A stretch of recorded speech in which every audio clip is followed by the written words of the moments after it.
Boa noite, gente. Estamos ao vivo.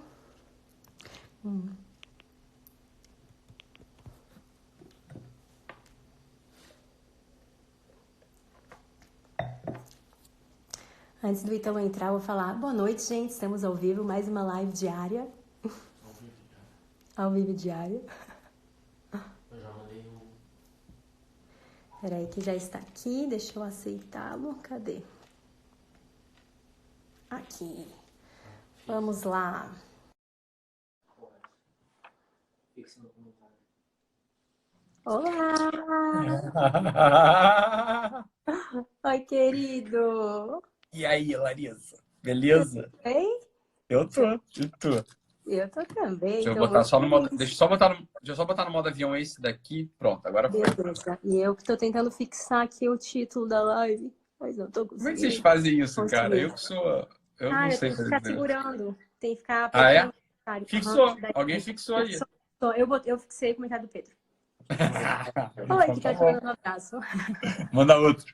E aí? Ô, querido, que alegria te ter aqui na minha casa. Alegria Coisa toda boa. minha. Muita E honra, aí? muito agradecimento pela live, mas assim, tava conversando aqui com o Pedro antes da live começar, né? Eu já tava quase chorando sem a live começar. Só pensando assim, né? Só pensando o quanto nenhuma palavra é nunca suficiente para agradecer o tanto que tu, a Sam e a família de vocês fazem na nossa, né? E tava vendo um pouquinho de cada live durante o dia, tentando acompanhar, porque muita, né? Não dá.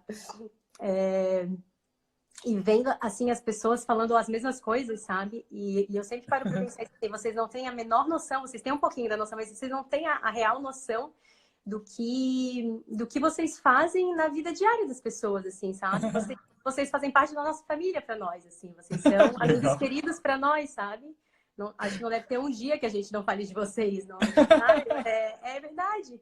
E eu acredito que para muitas outras famílias, para muitas outras pessoas, é assim também. Então a gente tem muito, muito a agradecer por tudo que vocês transformam na nossa vida diariamente. Eu falo vocês porque, para mim, né, tu representas a família como um todo e por todo o amadurecimento, assim, né?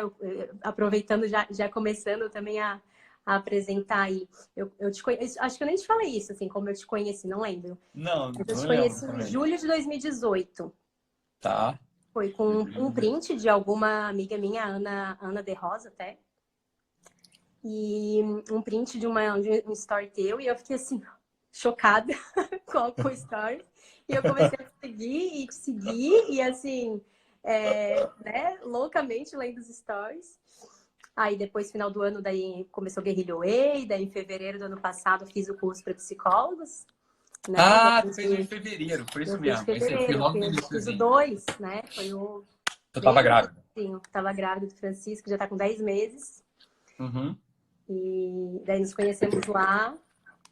Aí depois, né, daí depois uma coisa foi puxando a outra, e daí assim, realmente a minha sensação, quando eu te olho, quando eu te vejo, é de uma transformação de vida muito grande, assim, pessoal, né, daí de amadurecimento, de tantos aprendizados, de família, enquanto mãe, enquanto esposa, tudo, e para mim profissional também, porque tu sabes a reviravolta que a minha vida profissional teve depois de te conhecer, né? Hoje tu tens um papel gigante na minha vida enquanto psicóloga, de largar concurso público, enfim, né? Começar a clinicar aí, para quem não sabe. Uhum. Então, Uhum. muitas transformações mesmo, e eu só tenho a te agradecer, querido. Que isso, Larissa, eu que agradeço aí. Vocês ficam se declarando, eu sou É que o pessoal me vê nas lives, assim, sozinho, que eu não tô falando com ninguém. Aí o pessoal acha que eu sou durão, que eu sou um bloco de pedra. Eu sou um canceriano, né, cara? Eu sou um canceriano fleumático, eu me derreto completamente. Então, vocês ficam aí falando essas coisas, eu fico emocionado. Obrigado, Larissa, obrigado mesmo. Fico de Menina, o verdade. nosso curso lá, que a Carol falava, né? O Doc é fofo, o Doc é fofo. E eu Ela ficou falo assim, surpresa que eu era fofo. é, Exatamente. eu tenho, né, assim, todo mundo tem, ai, meu Deus, tem as pessoas que têm essa visão de ti, assim, e é por mais que a gente te vê na live, quem conhece pessoalmente sabe que não é. Então, pra mim, tu é uma das pessoas mais gentis que eu conheço. Tá bom, E obrigado. aquele que não quer, não. Calvin, os elogios não dá, né, Ítalo? Mas, enfim, né? Totalmente diferente da pessoa das lives mesmo, né? Das lives Agora, você individuais. sabe, só antes da gente introduzir o tema, é uma coisa curiosa, assim, que a gente podia explicar isso por mil lugares, assim, por mil ângulos. Então, algumas pessoas falam e falam com imprecisão. É uma imprecisão muito grande quando as pessoas falam assim, aquele Ítalo das lives é um personagem. O Ítalo verdadeiro não é assim, aquele é um personagem, tá? Uhum. É uma coisa que é interessante, é uma coisa interessante mesmo, assim, é uma coisa do brasileiro, né? O brasileiro, ele tem poucos recursos expressivos, na verdade, né? A gente sabe que a formação de artes cênicas aqui no Brasil, ela praticamente é nula.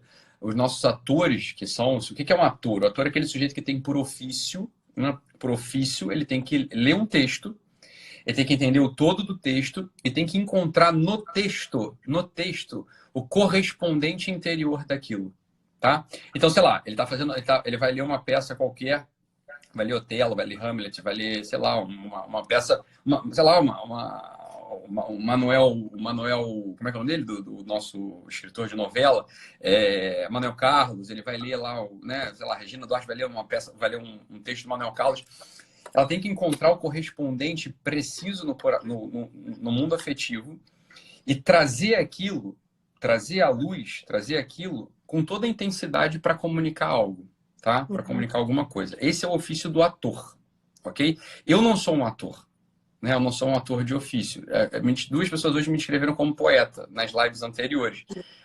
Achei que chegaram muito próximo da coisa, né? Achei que chegaram muito próximo da coisa. Agora, o brasileiro, assim, ele está muito longe de conseguir um ofício preciso de ator, ele não consegue. A gente tem atores de fato inábeis aqui no Brasil, e é uma crítica que não é uma crítica, é só uma constatação óbvia, né? Os nossos atores no Brasil, eles são de fato assim sofríveis, eles não conseguem fazer isso com precisão.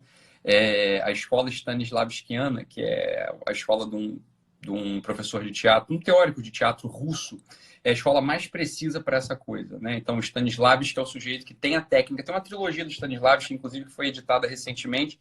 Tem um livro lá que eu acho que todo mundo devia ler, psicólogos, inclusive, sobretudo psicólogos deviam ler, chamado A Construção do Personagem. É fundamental para isso, para entender esses recortes interiores e como evocar com precisão isso tudo, tá? O que acontece? Quando eu vou para a live, aquilo, longe de ser um personagem, eu sou aquilo também. Eu sou aquilo também. Exatamente aquilo. Só que veja, né? Foi o que a gente estava falando. Na live anterior a essa, esquece a live anterior a essa, porque o pessoal não vai assistir depois. Então vamos focar só na nossa live aqui e a gente constrói tudo de novo, não tem problema. Mas veja, se você, por exemplo, né, você é mãe, né, tem teu filhinho de 10 meses, e alguém chega, você é uma doçura, sei lá, você é fofa, você, né, é uma menina, você, sei lá, bonita, você é a doçura, né, uma doçura. Só que chega alguém e você vê que um adulto está fazendo mal para o seu filho, né? Você vai fazer o que diante daquilo? Você vai virar uma leoa, você vai virar um bicho, você vai pegar um taco, você vai pegar um taco de prego e dar na cabeça do sujeito. Aí você vai dizer o seguinte: não, isso não é a Larissa, ela está encenando aquilo. Isso não é a Larissa, ela está encenando. Não. Não é isso. Ela está usando exatamente, ela está recrutando exatamente algo interior que é correspondente ao afeto necessário, à ação necessária para aquilo, para aquela cena. Então, quando eu entro nas lives sozinho, sobretudo sozinho, em geral, o meu alvo e meu foco é quebrar algum fetiche das nossas cabeças, quebrar algum fetiche contemporâneo. Qualquer que seja, né? O fetiche do auto-amor desenfreado, o fetiche de que, sei lá, é tudo pra gente, nada pros outros, sei lá, os fetiches como um todo, ou então eu bater em algum lugar muito duro, cristalizado que a gente tem aqui dentro da gente, que impede a nossa progressão enquanto ser humano, que foi feito para amar. Então, quando eu estou lidando com essas realidades, só tem um modo de lidar com essas realidades, sobretudo porque não tem um interlocutor humano na minha frente. O pessoal esquece desse negócio. Não tem uma pessoa na minha frente. Você tem 6.000 pessoas na tua frente, ou mesmo que não tem nada na tua frente. Não sei se o pessoal entende isso. Eu estou me comunicando, na verdade, para todos. Eu não estou falando com o Bruno, com a Cris, né, com a Luana, com o José. Não, eu estou quebrando alguma coisa. Então, quando eu falo daquele jeito nas lives, eu não é um personagem absolutamente. Aquele ali é o Ítalo. É o Ítalo sem se descaracterizar. No mais mínimo. Quer dizer, aquilo está em mim mesmo. Eu sou aquela pessoa. Né? Só que é uma diferença entre um sujeito que domina a arte expressiva e as pessoas que são monotonais, né? As pessoas assim, que não têm arte, não dominam a arte expressiva, não dominam a mobilidade expressiva, a mobilidade dos afetos. Então, imagina só se diante de um crime hediondo, diante de alguém atacando seu filho, você vai, com educação, pedir para que aquele moço tire as mãozinhas do pescoço do seu filho. Você entende a loucura que é? Assim, é uma loucura? Né? Seria uma loucura, né? Seria uma loucura. Agora, a verdade é que no Brasil, sobretudo, a gente sofre há muito tempo, né? Com uma má educação mesmo. A gente tem poucos mestres no Brasil que ensinem a gente a como reagir diante das situações. Fica parecendo que é um personagem. Quando não é um personagem. Seria um personagem, por exemplo, se eu falasse de coisas que eu não acredito. O que é um personagem? Vamos lá. Imagina agora que eu vou encenar o Dado da Malhação. Agora vai ter um remake de Malhação, Cláudio Rainer está velho, e aí chamaram o Ítalo para fazer o Dado da Malhação. Então imagina só que eu estou diante da Magali, da nova, você agora é a Magali, não é mais aquela outra atriz. Eu vou olhar assim, e aí Magali, vamos lá então agora comer um super cheeseburger? Isso é encenação. Por quê? Porque eu não quero comer cheeseburger. Entendeu? Você não está com fome. Aí a gente está encenando. O pessoal não consegue entender a diferença entre uma coisa e outra. Você está entendendo? Né? Assim, então, Jaqueta, vamos lá. Poxa, né? A Maju está esperando a gente lá na sala de aula. Vamos logo. O professor nos espera. É assim que é a encenação de brasileiro, né? O pessoal encena pessimamente a coisa. Só que isso é o personagem. O personagem é, você fala um texto que não é teu. Você fala de um lugar que não é o teu coração. Então, quando eu entro nas lives... Aquele é o Ítalo. É precisamente o Ítalo modulando a fala, modulando o afeto, porque tem uma intenção muito clara. Em primeiro lugar, as pessoas me assistem pelo celular. O celular tem o quê? 1, 2, 3, 4, 5, 6 polegadas. Não é? É uma tela muito pequenininha. Se a gente, de fato, não conecta a atenção do sujeito através da expressão facial, através da voz, não tem aderência. Não tem aderência. A pessoa não fica ali. Ó, o que acontece com a audiência? Cai. Então, óbvio que cai, porque a tela é muito pequena. A produção é tosca. A gente não está num cenário do Faustão, a gente não está num cenário do Gugu, a gente não está num cenário do Projac, ou não está num telão de cinema que outras coisas chamam a atenção. Né? Então, é claro que tudo aquilo que eu faço nas lives, quando eu estou sozinho, não é absolutamente um personagem, que fique claro. Todas as coisas que eu falo ali, eu falo do meu coração. Eu não estou fazendo um remake de Malhação.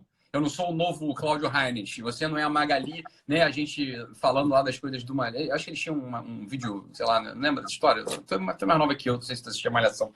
Mas eles tinham lá, acho que eles tinham lá uma porra do negócio de alugar vídeo, sei lá, que qual que era a história deles. Ela via vídeo, não sei. Então, isso é o personagem. As pessoas, elas são tão toscas que elas não conseguem, né? Elas não conseguem notar a diferença entre uma coisa e outra. Não consegue notar uma coisa e outra. Só que o que o pessoal espera? Espera que eu na frente de você, toda doce, toda fofa, tá o Pedro aí do lado, você tem um bebezinho de 10 meses. Vai começar a gritar comigo. Hã? Vai começar a gritar comigo, né? Imagina! Ai, que tá Clarissa, o que você acha então agora das 12 camadas? Ah, cacetinho! Que isso, cara? Pelo amor de Deus, né? Assim, eu não sou um desequilibrado, você tá entendendo? Assim, é simples quanto isso. Assim, a gente vai conversar feito duas pessoas que conversaram. Não é? Bem, dito isso. Oi, e daí aí as pessoas te conhecem, as pessoas que te conhecem apenas pelas lives diárias aí no teu Instagram, né? E te vê assim, daí tem certeza absoluta que tu é colérico, né? Exatamente. Aí te perguntam, tá, mas fala palavrão na frente dos teus filhos, assim, acham que tu é aquela pessoa o tempo todo em todos os lugares. Mas é porque... Fala, pode falar. Não, fala aí. E tentando já pro nosso tema, que eu tava pensando quando tu falava, a gente também vive num país que a gente faz tudo para agradar o outro. Então, quando a gente convive, vê uma pessoa que está fazendo o oposto disso, que não está buscando agradar, que está tendo uma atitude totalmente fora do politicamente correto, né? Aquilo causa muita estranheza. Daí só pode achar mesmo que ou ele é assim o tempo todo, ou ele é um total personagem, né? Claro. Não pode entender esse meio termo, assim. Porque né, a maioria das pessoas, se a gente for pensar, então, talvez esteja na quarta camada, e vejam que só pode estar fazendo isso para buscar alguma aprovação, para se sentir validado, para agradar, enfim. Claro. Então, eu fico pensando isso, assim, que eu acho que essa relação que tem aí muito forte, né? Já é um sintoma. Só isso por si já vê como um sintoma aí da camada do povo. Exatamente o que eu ia falar. Isso é um sintoma. Isso é um sintoma claro, né? Isso é um sintoma claro, assim, do quanto que a gente anda por aqui desatento. E do quanto que é uma coisa, Larissa. Você atende, né? Eu atendo. E você tá tomando vinho, mulher? Eu te chamei pra tomar um vinho comigo. Eu ainda te mandei assim, ó. Eu ainda te mandei assim no direct. Eu não vi. Eu vi assim, ó, tu quebra o teu propósito e eu tô amamentando. Daí, gente, tudo certo.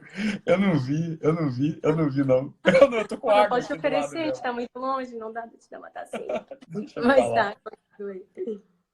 Exatamente. Então, esse é um dos sintomas muito clássicos, assim, do horizonte muito limitado do que é uma pessoa, né? A incapacidade de imaginar. A incapacidade de imaginar o outro. É aquela coisa da prateleira, é a coisa do rótulo. É a agilidade em rotular alguém.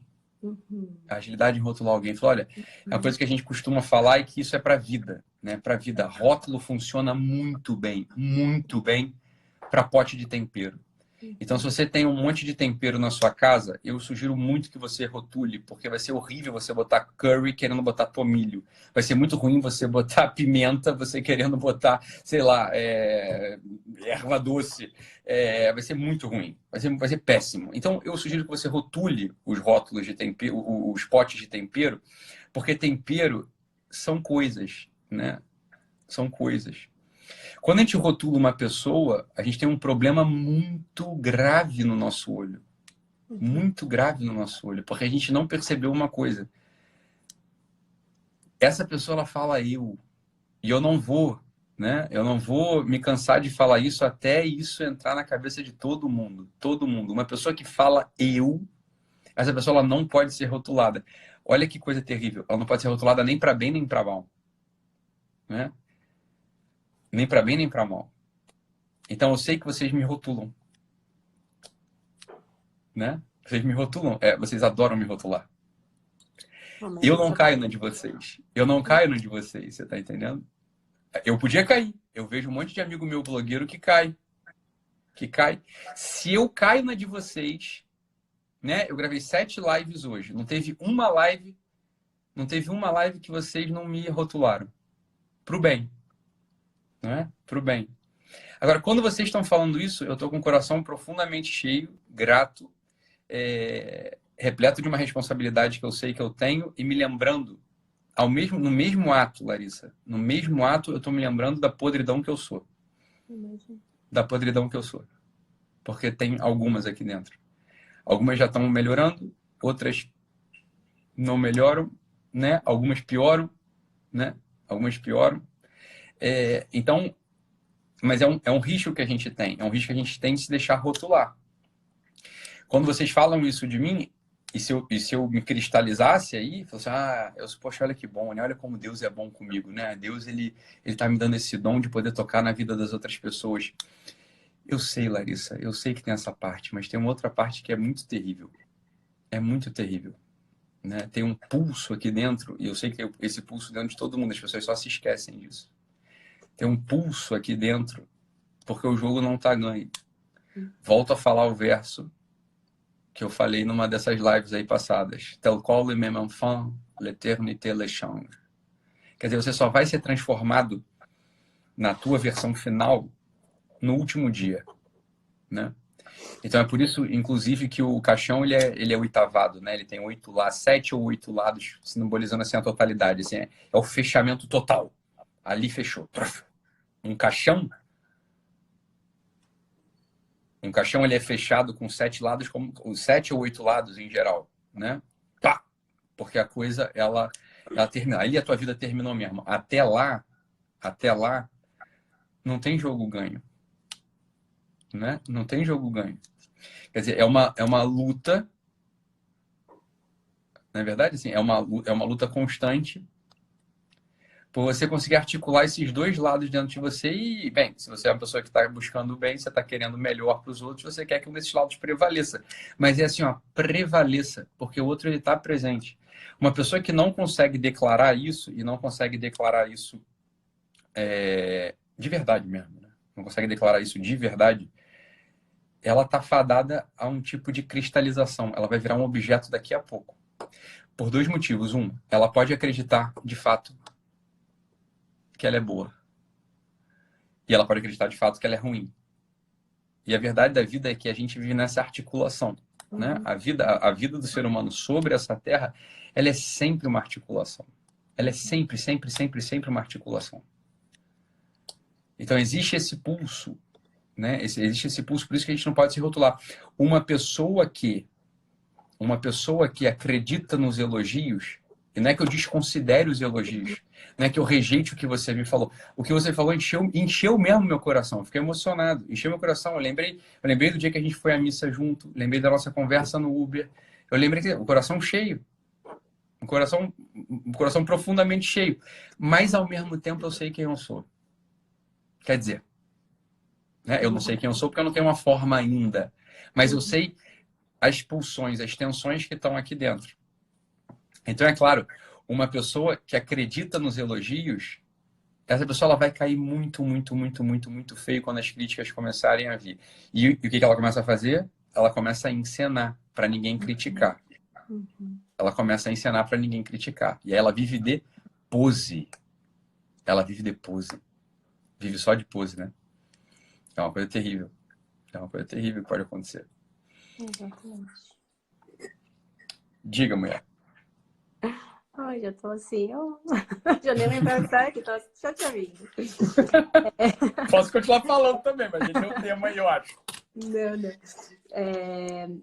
Então, e assim, e eu acho que justamente isso faz também com que se aproxime muito, né? Porque isso que tu falas, para mim, é uma das coisas que me identifico, assim. É ver em ti e me identificar com as minhas falhas também, né? É ver que tu estás aí tentando puxar um monte de gente pro amadurecimento, mas isso não significa que tu tá na 12ª camada e tu estás puxando todo mundo, né? Isso significa que tu também estás aí numa caminhada de amadurecimento cotidiana, diária, mas tu também podes ajudar as pessoas a amadurecer com isso. A gente não tem que esperar estar perfeito para daí, enfim, né, poder levar outras pessoas junto, assim. Então, isso eu acho que é uma coisa que é muito inspiradora para todos nós também. Isso tudo que tu falou... Existe uma heresia, Larissa, falando um pouco de história, né?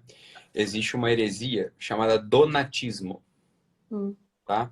Donatismo é uma heresia. O donatismo, entre outras coisas, ele é uma heresia por quê? Porque é como se fosse assim, ó, só os santos inabaláveis podem se pronunciar e falar. Só eles podem ensinar. Isso. Por que isso é um erro e uma heresia? Porque não tem santo sobre a terra. Porque todo mundo tem essa tensão. Larissa, do meu coração, o apóstolo Paulo, ninguém mais, ninguém menos do que ele, falou o seguinte, que tem um espinho na carne, que é como se fosse um anjo de Satanás, que o Senhor me manda para me esbofetear e me humilhar, para me lembrar, no final das contas, uma única coisa, que só a graça dele me basta. Veja, forte, né? o apóstolo Paulo tinha um espinho na carne, você está entendendo? Que espinho na carne era esse? Quem sabe?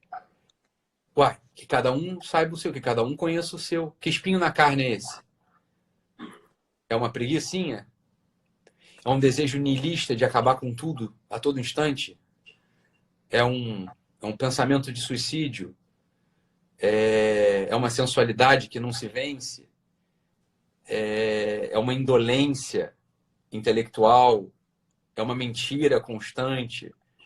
O que é isso? Mas todo mundo tem isso. Todo mundo tem isso. Alguma dessas coisas todo mundo vai ter. Alguns vão ter espinhos na carne muito humilhantes. Muito humilhantes. Mas olha que coisa bonita. Esse anjo do Senhor mal, esse anjo do demônio que Deus permite que venha, ele vem para quê? Para lembrar a gente de uma coisa maravilhosa, que é a graça dele que basta. Só a tua graça me basta. Então, nesse sentido, o único rótulo que a gente pode colocar na gente, o único rótulo que a gente pode colocar na gente é o seguinte: eu sou um jarro vazio preenchido pela graça. Esse rótulo vale. Todo outro rótulo, né? Ítalo, você é o guru. Larissa, você é salvadora das pessoas aí que você atende, você é uma excelente mãe, você é uma excelente esposa. Olha, estamos lutando, né, por isso. Mas esse não é um rótulo que cola muito bem, porque a gente conhece a gente, não é? Porque a gente conhece a gente, né? Exatamente. É claro que é isso. É claro que é isso. Oi, Ítalo, isso que tá se falando aí dessa visão, assim, né, de perfeição, enfim, é interessante como nos relacionamentos, em especial no casamento, a gente é muito bom, assim, para nos ver como os perfeitos, né, na hora ali da relação mesmo, né? E o outro como o todo errado, assim, ou imaturo, ou, né? Inclusive, eu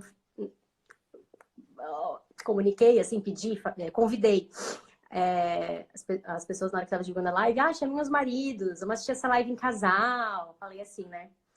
E já tava imaginando, até teve gente falando assim, como é que eu convenço o marido, não sei o quê. E eu já tava imaginando a gente falando de amadurecimento, falando das camadas, e um cutucando o outro, assim, sabe?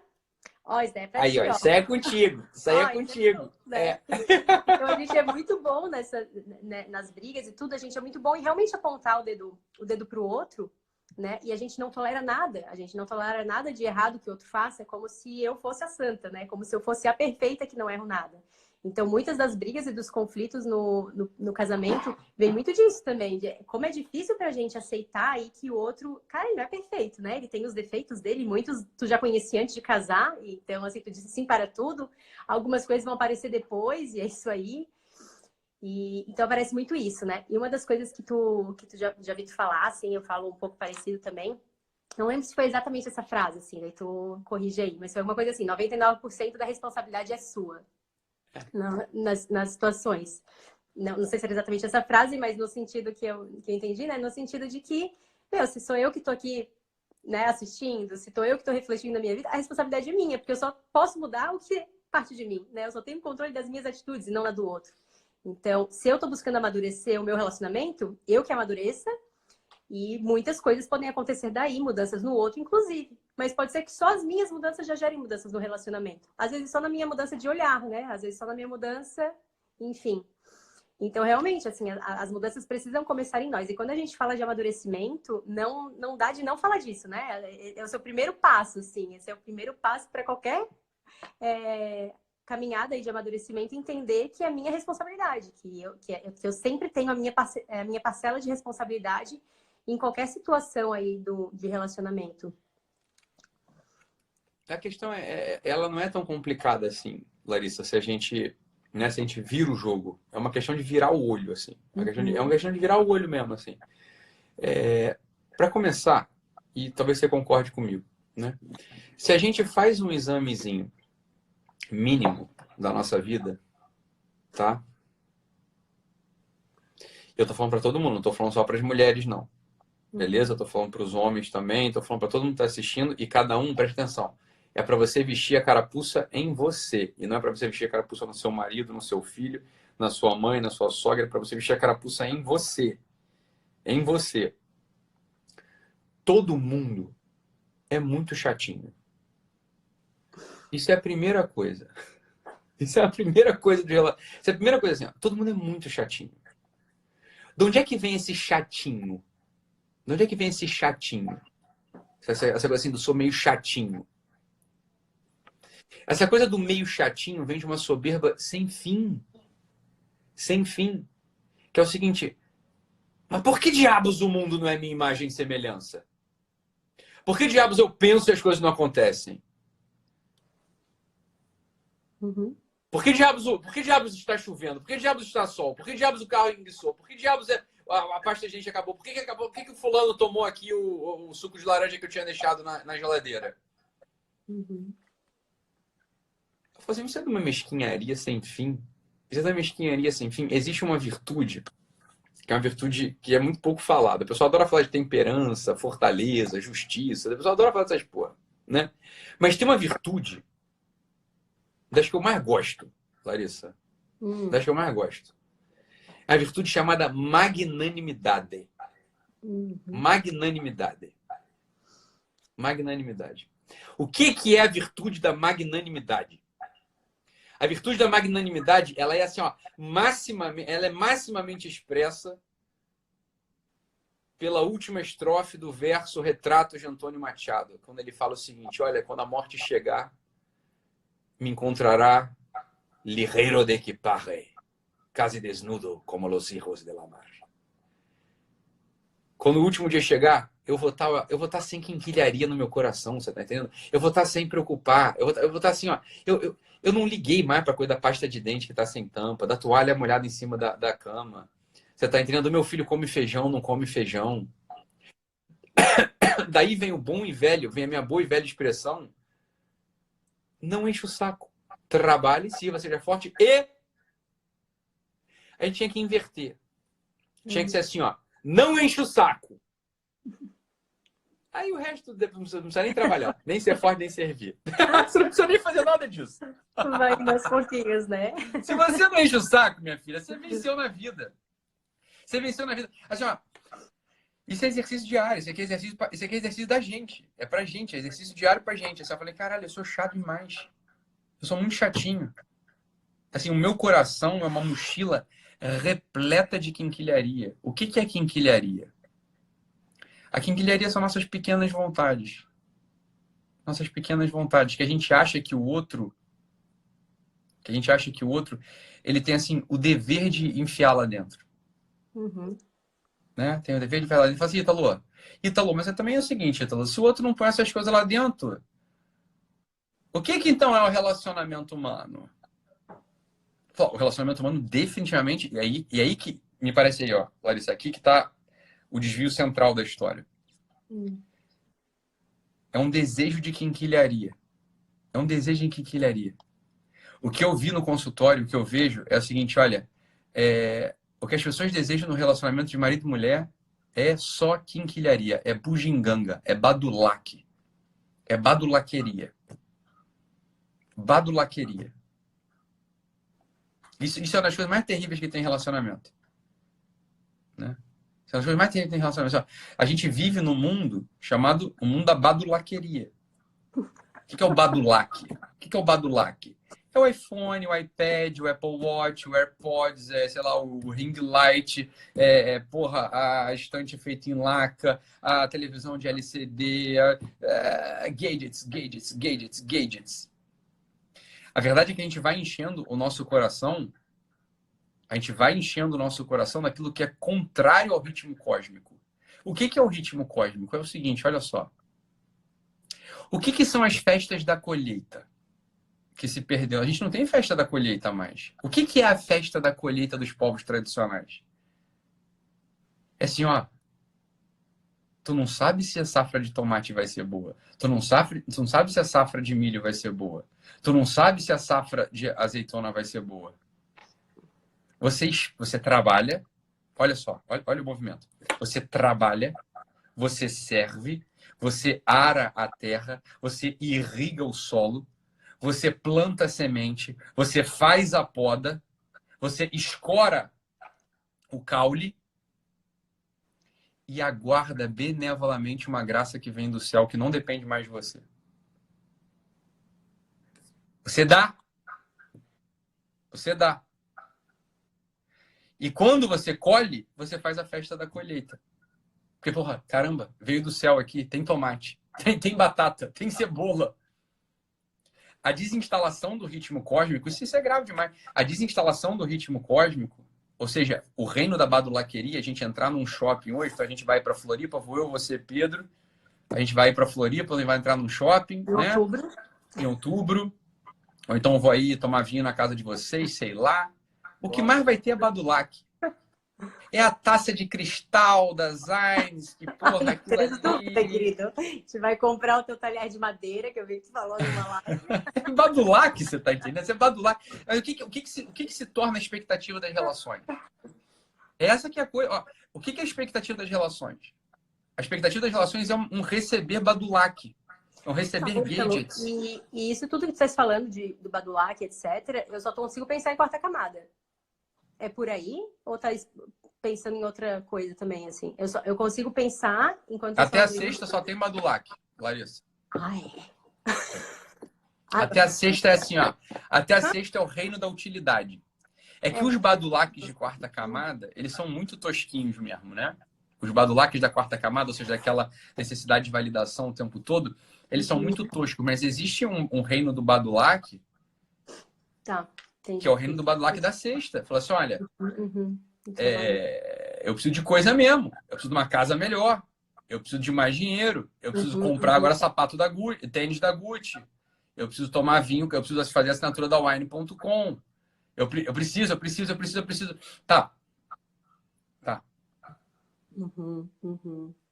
Acontece que nenhuma realidade, preste atenção, nenhuma realidade de colheita, ou seja, nenhuma realidade de consumir o fruto, né? Saborear o morango, saborear a manga, espremer as olivas para você poder ter o azeite, para poder conservar as carnes e temperar as coisas. Nenhuma dessas realidades elas são feitas na base do vou receber. É uma coisa que é tão óbvia. O ciclo amoroso, o ciclo das relações, eles mimetizam os ciclos dos símbolos naturais, mas é claro que é isso. É claro que se você força uma relação para você colher antes de plantar, para você querer o fruto antes de arar a terra, e vou te dizer, pode ser que o fruto não venha nessa estação, meu Deus do céu. O fruto pode vir só na estação seguinte. Significa o quê? Vai ser uma estação de penúria. Vai ser uma estação que você vai ter que trabalhar a terra 2 vezes mais. Quem está preparado para um tipo de relacionamento desse? E isso daí que tu falou agora se assemelha à 7ª camada, né? Do fazer o seu dever. Isso é a 7ª camada. Fazer independente de querer e etc. A colheita aí todo o trabalho aí é da 7ª, né? Da 6ª, eu fico pensando assim, mas mesmo se o trabalho, né? O trabalho, desenvolver a sua habilidade, enfim, for no sentido de doação para a família, porque tu falou no sentido de eu preciso do dinheiro, eu preciso disso e daquilo, né? Mas pode ser no olhar também de quem está trabalhando e está fazendo aquilo para... E se não vier o dinheiro? E se você falhar?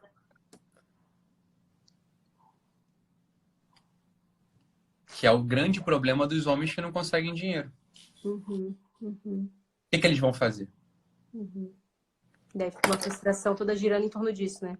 Com as dívidas, com tudo. Eles vão fazer o quê? Eles vão arranjar uma outra mulher que não precisa de dinheiro deles. Precisa só do sexo deles. Oh, God. Vamos falar o português, claro. Agora a gente já tá mais de 10 da noite aqui. E a gente tá falando agora já de terapia, não é isso? Ele tem uma família. Tá? Ele sabe que ele precisa de dinheiro para aquela família. E ele sabe que a mulher dele gosta das coisas, porque todo mundo gosta das coisas. Né? E a mulher se entristece porque não pode sair. A mulher reclama. E é o inverso. É que aqui a gente está falando mais da coisa que é mais natural, que é mais comum.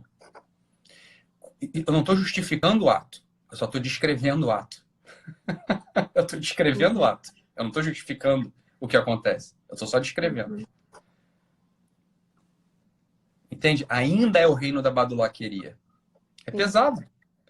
Aí, é claro, uma pessoa, uma outra mulher, que ele não tem compromisso de sustentar, ele só tem um compromisso com ela. Né? E a mulher idem. Porque a gente fala de traição masculina, mas é a mesma coisa, né? É quase meio a meio hoje em dia. Não tem muita diferença isso aí. Já foi tempo, né? Já foi tempo. O que acontece? O sujeito que ele não entendeu que ou ele está dentro do ciclo cósmico. O que é o ciclo cósmico? É um trabalho, assim, o relacionamento ele é um trabalho quase divino. Quase divino. Né? Por que é um trabalho quase divino? Porque, olha só, você faz uma parte muito pequena. Você não controla o tempo. Você não controla a chuva. Você não controla o clima. Você não controla essas coisas. Né? Quer dizer, você faz uma parte e outra parte, às vezes brota, às vezes não brota. Quando não brota, o que você faz, Larissa? Você espera o ciclo seguinte, velho. Você vai ficar só um pouco mais magro. Vocês vão passar por uma penúria junto. Não é? Só que, então na 6ª camada, o que acontece? A 6ª camada ela ainda é uma camada de badulaqueria. Por que ela é uma camada de badulaqueria? Porque o sujeito ele ainda está preocupado com esse tipo de coisa. E aí, quando ele ou ela notam que eles não conseguem entregar isso para a pessoa que eles amam, como eles ainda não amadureceram, não é? Eles ainda não estão no campo do serviço, eles estão no campo da utilidade. Tudo que eles querem é ser úteis. Vamos falar o português claro aqui. Se o sujeito ele não é útil, ou porque ele não se percebe útil, ou porque o parceiro ou a parceira aponta um dedo na cara que o sujeito é um inútil, eu vou dizer o que vai acontecer nesse relacionamento. Não vai demorar muito para ele ou ela encontrarem alguém para o qual eles são úteis. Em que medida? Na medida mais superficial e animalesca que tem. Eles vão se encontrar na cama. Uma vez por semana. Triste, né? Sim, muito, muito. Mas é uma descrição. A gente pode dizer, então, que o casamento, assim, com o sentido mais próximo do amor verdadeiro, o casamento no sentido mais estrito da palavra aí, ele teria que estar, pelo menos, na 7ª camada? Quando a igreja, com muita sabedoria, fala que é necessário uma certa maturidade para a validade do casamento, é claro que a igreja não tem esses termos de camadas, não tem nada disso. Mas o que deveria ser é o seguinte, cara, os dois têm que estar na 7ª camada, pelo menos, né? Porque até lá, não é que... Ah, então vamos separar agora. Então, não. Vai separar coisa nenhuma. Pelo amor de Deus, é preciso amadurecer, né? Vocês vão amadurecer juntos. Porque não adianta separar. Porque você vai separar e ainda tá na 4ª, você vai arranjar alguém de 3ª, entendeu? Porque você é tão otário. Pelo menos você tem uma história com essa pessoa. Fica aí. Você tá entendendo? Fica aí. Isso aqui é uma questão assim, de amadurecimento. O que é o amadurecimento? Larissa, o que é o amadurecimento? Amadurecimento, vamos pegar a origem do termo mesmo. A gente está falando de planta, está falando de fruto, está falando de colheita.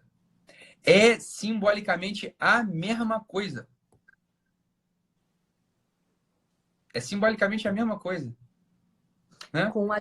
Ítalo, com a diferença para nós, aí vê se concorda, com a diferença para nós, pessoas, né? De que não é só um ciclo natural, né? Que vai acontecer naturalmente só dependendo dos atos externos, mas exige a nossa vontade. E daí tu fala no curso presencial que deixa eu até mostrar aqui. O Ítalo faz um círculozinho assim, no, a anotação do curso aí. Mas é só para representar que daí ele fala que a vontade ela tá no centro das camadas, né? Porque é justamente a vontade que vai puxar o amadurecimento. Eu já estava pensando um pouco nisso, assim. E não sei se faz todo sentido para ti, mas ao mesmo tempo em que a vontade puxa o amadurecimento, quanto mais a gente fortalece a nossa vontade, mais a gente amadurece. Quanto mais a gente amadurece, mais a gente tem essa nossa vontade fortalecida. É uma coisa realmente que vai puxando a outra. Então não dá de ficar assim, nisso tudo que a gente está falando, e quando a gente fala em amadurecer, né, não é um amadurecimento passivo, esperando que amadureça, quase como se fosse junto com a nossa idade. Né? Não, ela exige um esforço. Exige um esforço real para amadurecer. É que a coisa é assim, ó. Deixa eu voltar para o símbolo, Larissa, para todo mundo perceber. Né? Para todo mundo perceber. Existem 2 componentes do amadurecimento. Né? 2 componentes do amadurecimento. O primeiro componente é o esforço pessoal. Então é arar a terra, irrigar o solo, plantar a semente, podar, escorar o caule. Né? Esse é o esforço. Dar, entregar, amar. Esse é o primeiro esforço. E, dependendo da estação, o fruto pode vir ou não. O que é o fruto vir ou não? Esse que é a grande questão. O que é o fruto vir ou não? Pode ser que você tenha... Né, vamos trazer para nossa realidade aqui. O Pedro estava, sei lá, estava de serviço... E aí tava de serviço e ficou, sei lá, 2 dias fora numa missão lá. Foi salvar uma contenção que caiu, sei lá. Imagina. Caiu uma contenção na estrada e, ficou 3 dias fora de casa. Né? Você tava pensando naquilo tudo, né? E falou assim, eu acho que eu vou... ficou lá, eu acho que eu vou fazer uma comida que ele gosta. Vou fazer um puta de um risoto aqui com camarão para ele. Vou comprar uns vinhos, botar para gelar. Ainda vou me vestir bem. Né? Vamos preparar aqui para ele ficar feliz quando ele chegar. Né? O que você fez? Você arou a terra, você irrigou o solo, você plantou a semente, você fez a poda. Você fez isso tudo. Pode ser que por uma coisa que... Aí que é o ponto. Uma coisa que você não domina.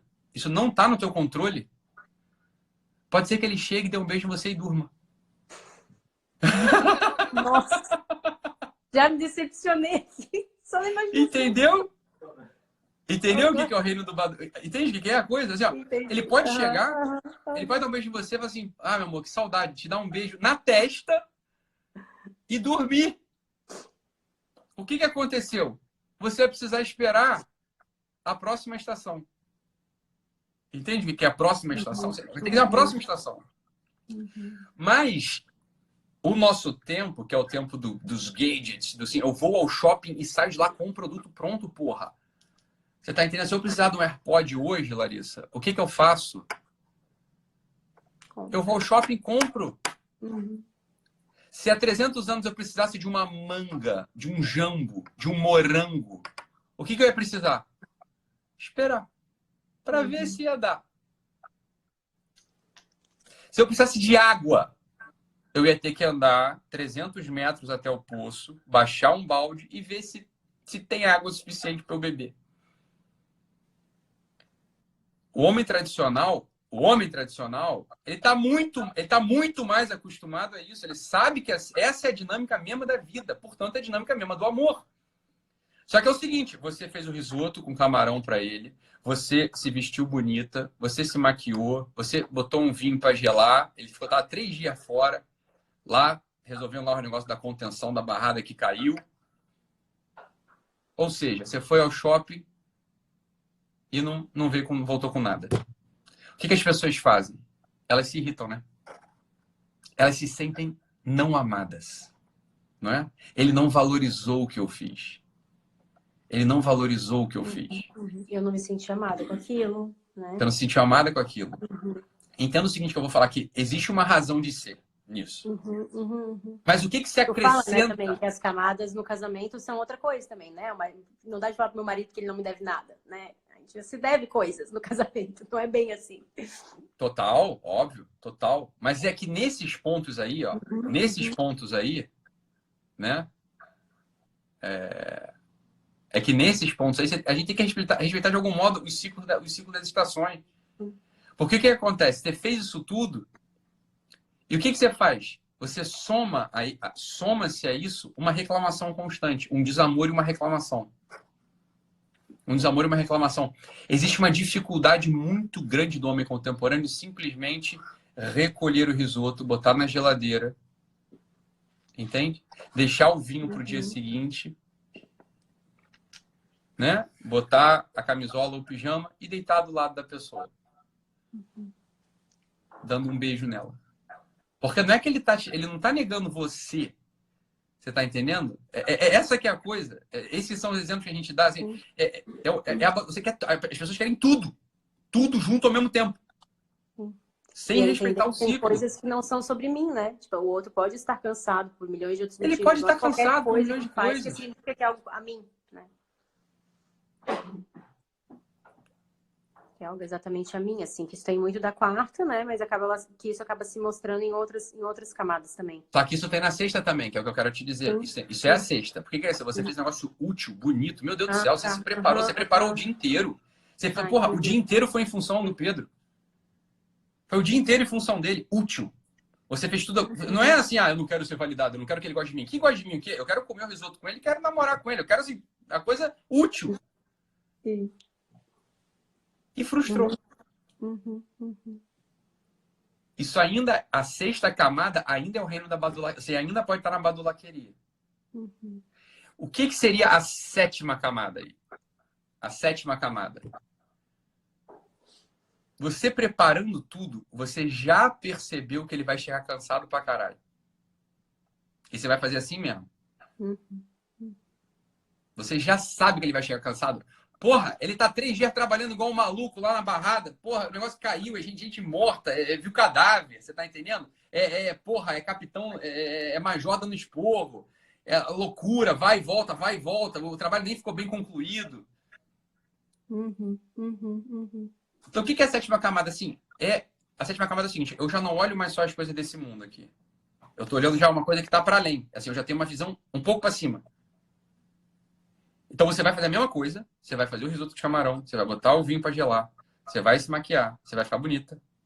Você vai ter expectativa, porque você vai falar, não é para ter expectativa. Por que não é para ter expectativa? Óbvio que viver é ter expectativa, tá maluco? Né? Viver é ter expectativa, é uma delícia ter expectativa. Vai aceitar, Só né? que o sujeito de sétima camada, ele já conta, ele já sabe o que está dentro da outra pessoa. Uhum. Ele está fazendo aquilo para quê? Para servir o outro. Entende? Oi, então, Fala. e as camadas superiores à sétima, teria alguma coisa muito diferente disso? É que nesses exemplos cotidianos, até a sétima dá conta de explicar tudo. O casamento, na verdade, ele é a sétima camada. As chamadas superiores... o casamento ele vai até a sétima, mas depois da sétima já não tem mais a ver com casamento. Porque, olha só, vamos lá. Um sujeito de quarta camada faria isso tudo para se sentir bem. Um sujeito de quarta camada ia fazer isso tudo, o risoto, não sei o que, não sei o que, não sei o que, para ser elogiado. É quase que para você mesmo o negócio, né? É quase que para você mesmo. Assim, porque... É isso aí, é para você mesmo. Né?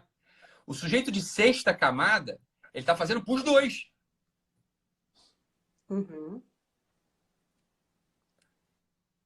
Só que veja, o sujeito está fazendo para si mesmo, ou seja, na quarta camada, é para você mesmo. Está fazendo para você mesmo. Porra, se o outro deita e dorme, meu amigo, cara, é a Terceira Guerra Mundial. Ele não vai dormir, você tá entendendo? Ele não vai dormir ao fim do mundo. Porque não me ama, porque não me valoriza, porque não só, o nosso casamento não serve mais para nada, porque você não quer, porque você tava com outra, porque não sei o quê, porque você chega assim, porque você tem que mudar de trabalho, porque... Né? O de sexta camada vai ficar só muito puto, muito irritado, porque trabalhou à toa. O trabalho não foi útil. Entende? Você trabalhou à toa, não foi útil. Vai ficar irritado. Não vai ficar nem triste, vai ficar puto.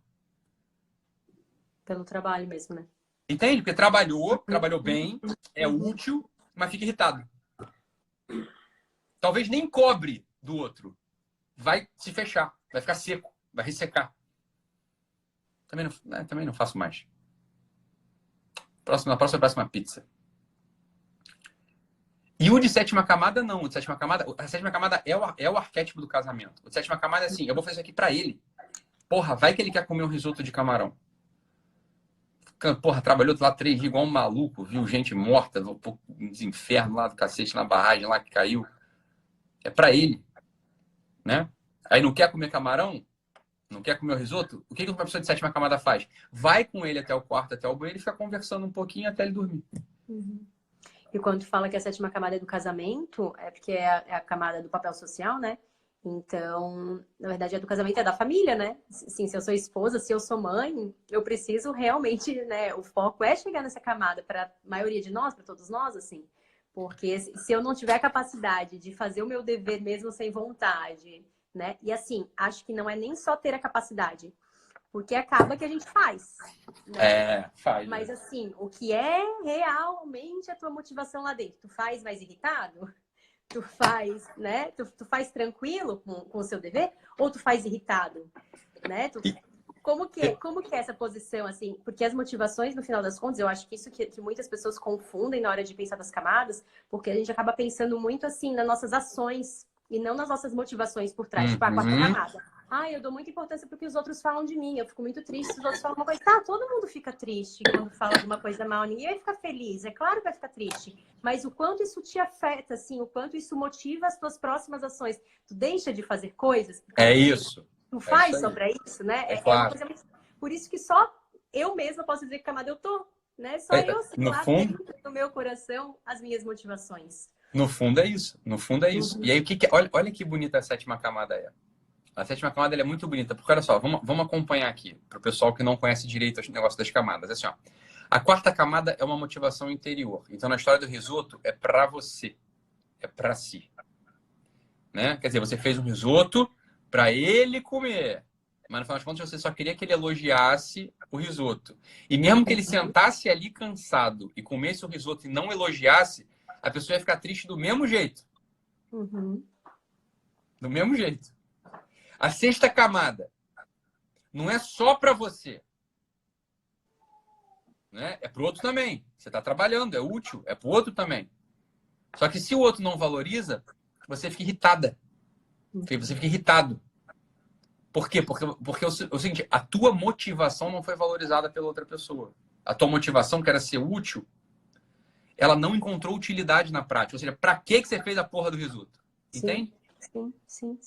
Não é que você tá irritada porque você queria ser validada por dentro. Uhum. Não. É que você fez uma coisa, Perdeu tempo. você achou que era útil Podia. e foi inútil.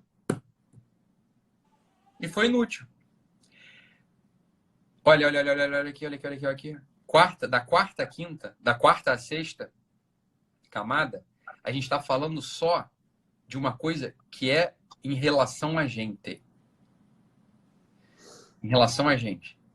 Só que existe uma outra realidade. Que essa sim essa realidade é a substância mesmo da vida humana chamada amor. O amor, ele é extrínseco, ele é para o outro. O amor é um solo que você dá para o outro se mover. O amor, ele é para o outro. Isso, de fato, só começa a aparecer na sétima camada, Larissa. Porque você está fazendo o risoto, porque você está preocupado com ele, e não com você mais, nem com a utilidade do que você fez. Uhum. Por isso que a sétima camada é a camada própria da família. Porque o que é uma família? Qual que é a base da família? O amor. O amor o quê? Generoso, benévolo, constante. Exatamente. E aí entra todas as nossas distorções, o que é o amor também, né? Que tu vem falando em outras lives aí. E, enfim, tá acabando o nosso tempo também, a gente nem conseguiria entrar agora. Mas não sei se tu queres falar mais alguma coisa, assim, para encerrar, senão eu vou fechar aqui. Eu acho que vai fechar agora já. Vou fechar, né? Porque vai cair. Vai fechar em 1 minuto, eu acho. Vai fechar. Vai fechar em 1 minuto. Deixa eu só te contar uma coisa. Fala, claro. Bem rapidinho, antes que caia, já que direct é difícil, né? São tantos milhões. Mas a gente conversou no passado rapidinho e eu te falei que eu estava começando a pensar em fazer um curso para casais. Sim. Mas só para te contar que estou começando a trabalhar, que estou trabalhando nisso, assim, estou super animada, porque tem tudo a ver com todos os conteúdos que eu aprendo contigo, assim, sabe? E, assim, tô juntando aí um monte de material, tudo que a gente estuda sobre relacionamento e amadurecimento. Estou preparando um negócio bem legal para casais. Então, estou atendendo casais também. Então, casais procurem a Larissa. Casais procurem a Larissa.